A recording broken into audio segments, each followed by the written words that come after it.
عبداللہ نے بیان کیا کہ میں نے اپنے والد کعب بن مالک رضی اللہ عنہ سے سنا، وہ ان 3 صحابہ میں سے تھے جن کی توبہ قبول کی گئی تھی۔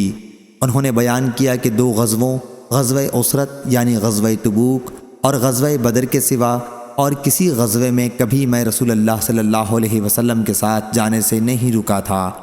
انہوں نے بیان کیا چاشت کے وقت جب رسول اللہ صلی اللہ علیہ وسلم غزوے سے واپس تشریف لائے تو میں نے سچ بولنے کا پختہ ارادہ کر لیا، اور آپ کا سفر سے واپس آنے میں معمول یہ تھا کہ چاشت کے وقت ہی آپ مدینہ پہنچتے تھے اور سب سے پہلے مسجد میں تشریف لے جاتے اور 2 رکعت نماز پڑھتے۔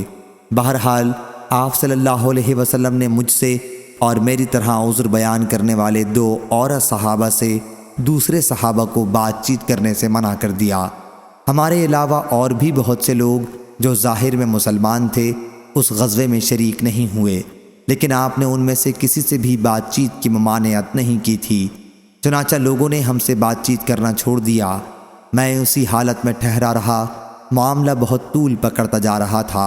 ادھر میری نظر میں سب سے اہم معاملہ یہ تھا کہ اگر کہیں اس عرصے میں مر گیا تو آپ صلی اللہ علیہ وسلم مجھ پر نماز جنازہ نہیں پڑھائیں گے، یا آپ صلی اللہ علیہ وسلم کی وفات ہو جائے تو افسوس لوگوں کا یہی طرز عمل میرے ساتھ پھر ہمیشہ کے لیے باقی رہ جائے گا، نہ مجھ سے کوئی گفتگو کرے گا اور نہ مجھ پر نماز جنازہ پڑھے گا۔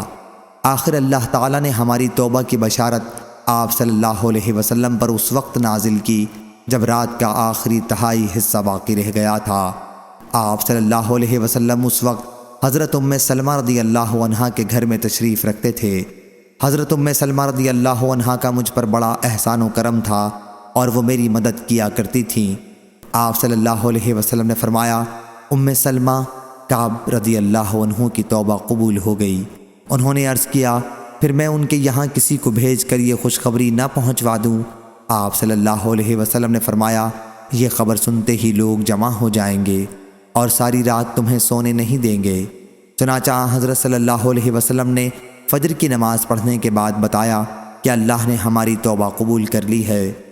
حضرت صلی اللہ علیہ وسلم نے جب یہ خوشخبری سنائی تو آپ صلی اللہ علیہ وسلم کا چہرہ مبارک منور ہو گیا جیسے چاند کا ٹکڑا ہو، اور غزوے میں نہ شریک ہونے والے دوسرے لوگوں سے جنہوں نے معذرت کی تھی اور ان کی معذرت قبول بھی ہو گئی تھی، ہم 3 صحابہ کا معاملہ بالکل مختلف تھا کہ اللہ تعالیٰ نے ہماری توبہ قبول ہونے کے متعلق وحی نازل کی، لیکن جب ان دوسرے غزوے میں شریک نہ ہونے والے لوگوں کا ذکر کیا جنہوں نے آپ صلی اللہ علیہ وسلم کے سامنے جھوٹ بولا تھا اور جھوٹی معذرت کی تھی، تو اس درجہ برائی کے ساتھ کیا کہ کسی کا بھی اتنی برائی کے ساتھ ذکر نہ کیا ہوگا۔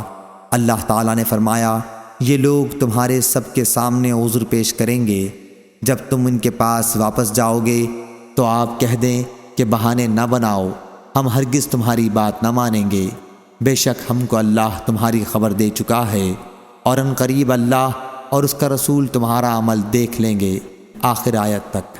صحیح بخاری حدیث نمبر 4677۔